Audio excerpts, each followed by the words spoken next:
तो अब जिसकी जीवन की लक्ष्य आत्मा स्वरूप का ज्ञान हो जाता है, उसके लिए फिर कह दूं संसार व्यवहार और परमात्मा प्यार हो जाता है।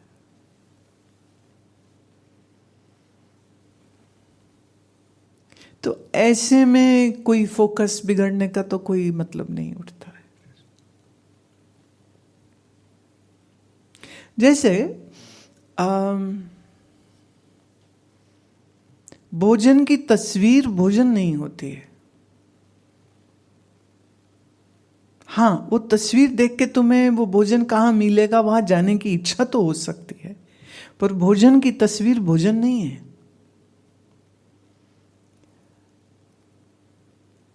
ऐसे ही वास्तव में परमात्मा क्या है, ये इच्छा तुम्हारे अंदर आवे, उसके लिए श्री कृष्ण, श्री राम या शिव का वो जो स्वरूप है वो तुम्हें उसकी स्मृति करा सकता है कि तुम खोजो उसको कि क्या है वो। लेकिन लोगों ने खोज तो छोड़ दी, बस उसी तस्वीर को सत्य मान लिया है और वो उसी को पूजने लग गए। जैसे लिखा हो मील के पत्थर पर कि यहाँ से अमृतसर 475 किलोमीटर दूर है, और अमृतसर शब्द पढ़ते ही कोई ये सोचे हाँ हम तो पहुंच गए अमृतसर। वो मील का पत्थर था।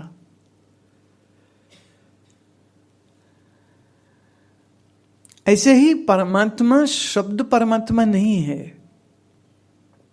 ब्रह्म शब्द ब्रह्म नहीं है। ये जो यात्रा है, ये जब तक किसी की शुरू नहीं हो जाती है तब तक तो सबने सब्स्टिट्यूट ढूंढ रखे, तस्वीरें, मूर्तियां, और रख के बड़े खुश हैं, बोले हमारे भगवान हमारे साथ ही हैं। कहाँ है वो अंदर रखे हुए हैं?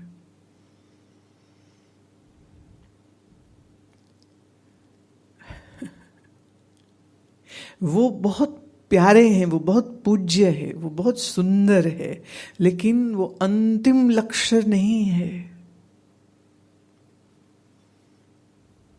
और अजब अजब कहानियां लोगों ने बना रखी है। हर तीर्थ में तुम जाओगे वहां एक ऐसी चमत्कार की कहानी जोड़ी हुई होती है, क्या ही कहने। जैसे कोई कहेगा कि वृंदावन का ये जो वन है, इस वन में रात को राधा कृष्ण आते हैं, साक्षात लीला करते हैं, फिर कोई देख नहीं सकता, कोई देखेगा तो पागल हो जाएगा या मर जाएगा वो। और कोई कहता है कैलाश पर्वत पर साक्षात शिव बैठे हुए हैं, जब तुम जाओगे तो वो तुमको वहां जाके दर्शन मिलेगा। और कोई कहते हैं ये बड़ा खास स्थान है, यहां पर जो बैठेगा ना वो सीधा शिव से जुड़ जाएगा।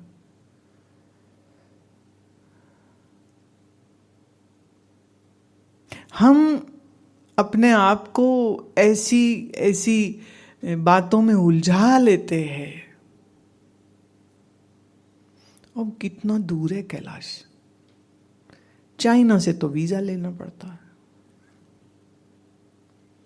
जो अपने आप को बड़े बड़े योगी और पता नहीं क्या क्या टाइटल देते हैं, वो कम से कम इतना कर लें कि अपनी उस शिव शक्ति की ताकत से कैलाश पर्वत को भारत में मिला लेना कि वीजा ना लेना पड़े। एक यहाँ के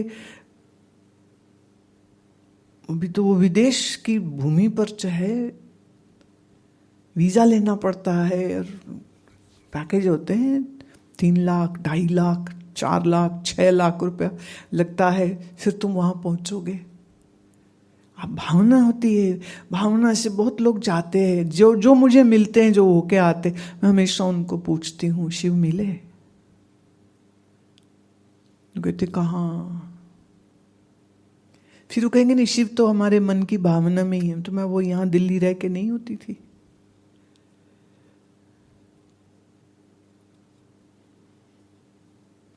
और फिर हर आदमी के पास उतना पैसा भी तो नहीं है ना कि इतना पैसा खर्च करके वो इतने दूर जाए।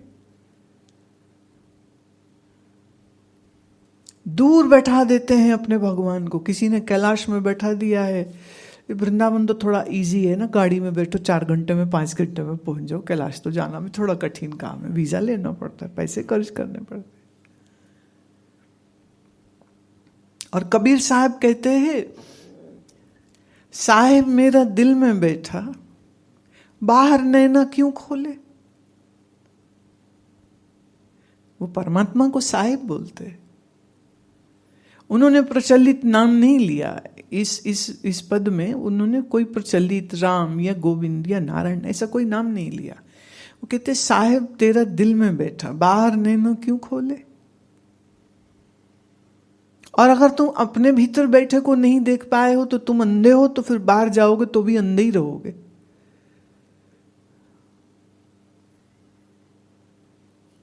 तो सब भागे फिरे वहां है, वो बड़ी खास जगह है, वहां जाओ तो ये कृपा मिलती, वो कृपा मिलती है। और हम कहते हैं, वेद का ऋषि कहता है कि तुम वाह वाह वाह वाह,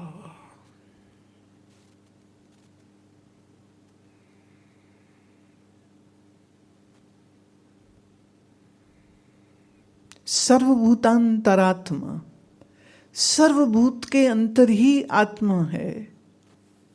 साक्षी चेता केवलो निर्गुणश्च, भगवान गीता में कहते हैं अपने साक्षी स्वरूप को जानो, तुम निर्गुण स्वरूप को जानो। चेता, उसका चिंतन करो, उसकी अनुभूति करो।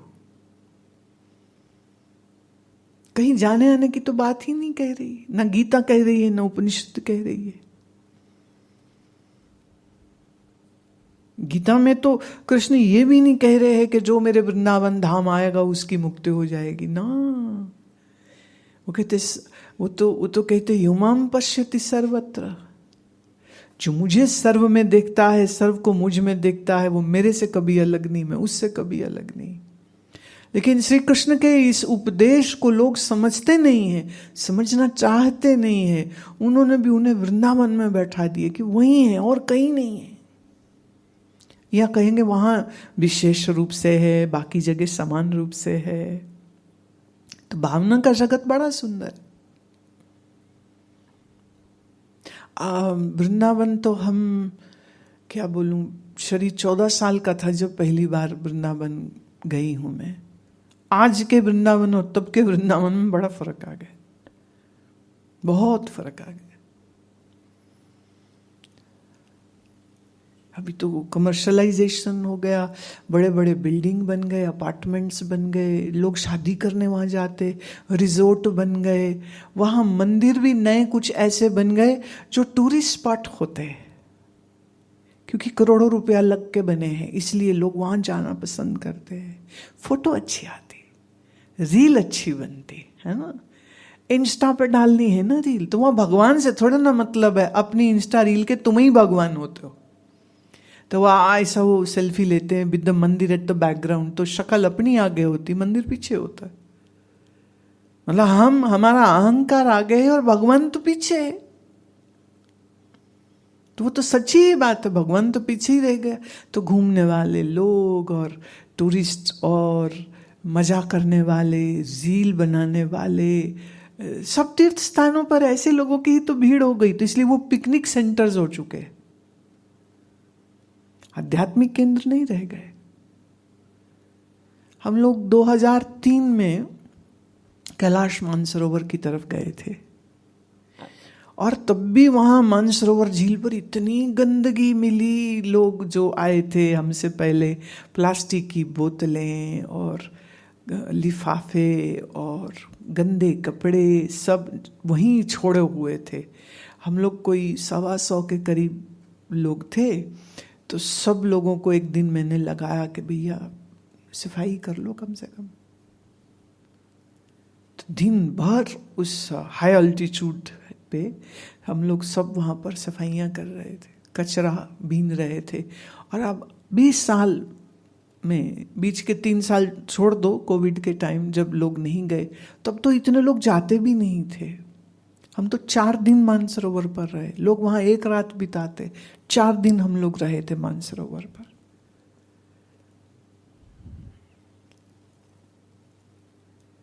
अब तो बिल्कुल पिकनिक स्पॉट बन गया है, और वहाँ सीवरेज सिस्टम नहीं है, वहाँ गार्बेज डिस्पोजल सिस्टम नहीं है, तो वहाँ तो कचरे के ढेर लग गए। जिसको तुम तीर्थ कह रहे हो, जिसको तुम अपने इष्ट का स्थान कह रहे हो, उसी को गंदा करे चले जा रहे हो। आदमी बड़ा अजब उल्टी खोपड़ी है ये।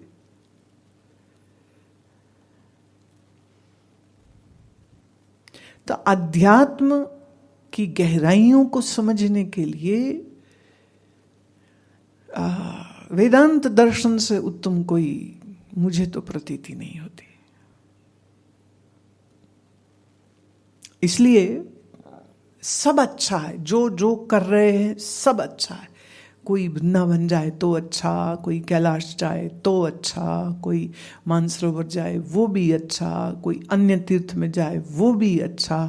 भाई ठीक है, इतने सुंदर स्थान है तो जाओ, जाने में कोई मनाही नहीं है। लेकिन अध्यात्म की जो संतुष्टि है वह तो ब्रह्म विद्या से ही पूर्ण होगी, आत्म ब्रह्म की एकता को जानने से ही पूर्ण होगी। बाकी छोटे मोटे मंत्र कर लो, ये मुद्रा कर लो, ये धारणा कर लो, और उसको परोसा ऐसे जाता है ना, such beautiful marketing is done कि अगर तुमने ये कर लिया ना तो बस बड़ी चमत्कारी शक्तियां तुम्हारे में जग जाएगी। और सबको सुपरमैन बनना है ना, वो सुपर शक्तियां, वो सिद्धियां सबको चाहिए। इसलिए वो इतनी अच्छे से जो चीज मार्केट हुई होती तो उन्हें लगता है ये एक चीज हमने सीख ली ना तो बस लाइफ सेट है। किस भूल में हो तुम। योग की साधनाओं में कोई भी चीज ऐसी नहीं है कि जो ऋषियों ने छुपाई हो, या उसको योग दर्शन में या पातंजल दर्शन में या हठ योग प्रदीपिका में या शिव संहिता में वो सब साधनाएं उल्लेखित है, ऑलरेडी है।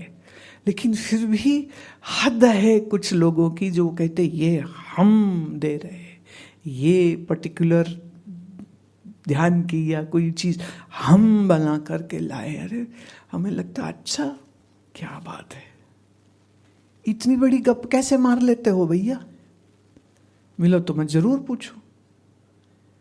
इसलिए बहुत लोग तो घबराते हैं मुझे मिलने में भी, क्योंकि हम तो पूछेंगे किस किस आधार पर आप ये कहते हो कि ये आपने बनाई है। ऋषियों की पुरानी चीज को एक नया नाम दे लेने से वो चीज नहीं तो नहीं हो जाएगी, और तुम क्रेडिट तो नहीं ले सकते ना कि तुमने बनाया है इसको। ये क्या स्टंटबाजी होती है ये। तो योग को सीखना है तो विधिवत तरीके से सीखो, ब्रांडिंग से नहीं। हम इस ब्रांड से है तो हम उस ब्रांड से है, ब्रांड नहीं, उसका जो असल जो गुण है, उसका जो विद्या है, उस विद्या को लेना बहुत अच्छी बात होती। अध्यात्म बहुत बड़ा क्षेत्र है। पहले था, एक ने कहा 20 मिनट सिर्फ रोज करो, इतना ही काफी है। फिर एक और आ गए जनाब, वो कहते रहे 20 मिनट तो ज्यादा है, 10 मिनट की एक हम साधना बताते, बस इतना कर लो, यू आर सेट। लोग बड़े खुश हुए।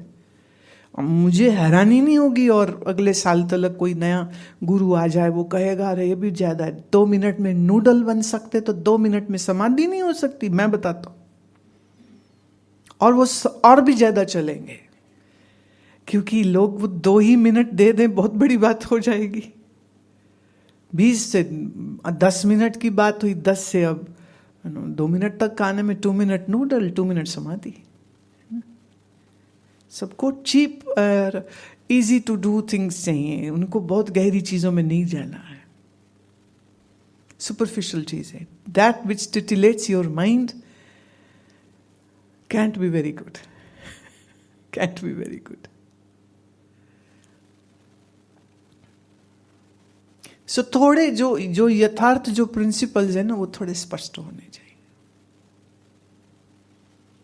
तो पूछना चाहिए खुद को, क्या मैं टाइम पास धर्म कर रहा हूं या मैं सच में जिज्ञासु हूं? मैं एक झूठे आश्वासनों में मार्केटिंग स्टंट वाला कुछ प्रोग्राम सीख के उसका क्रेडिट लेना चाहता हूं? अमेरिका में बहुत मुझे स्टूडेंट्स खास करके जो वहाँ के बॉर्न ब्रॉट अप बच्चे हैं ना, वो अक्सर ये बात बोलते हैं, I want to make some changes in the world, I want to bring change in the world, I wish to make this world more beautiful, and they themselves are living a pathetic life. I said, if only you could change yourself, would be very great service to humanity. Don't think about changing the world. But ये बीमारी वहाँ सबको लगी हुई है. I want to change the world. I want to create some meaningful steps for the society. You know what? Your own life is meaningless. How can you bring meaning to the other's life or humanity? Very big word. And then use the word earth. I want to make this earth greater. I said it's already great. It doesn't need your intervention to make it great. Sloganerism इसको मैं कहती हूँ.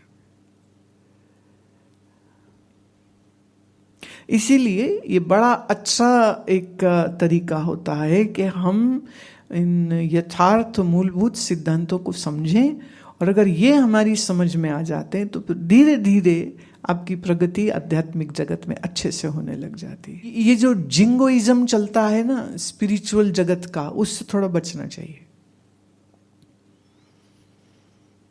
Practical, ज्ञानवर्धक, बुद्धिमत्ता से और बहुत ईमानदारी से इस आध्यात्मिक पथ पर अगर आप चलते हैं तो उसका आनंद कुछ और है.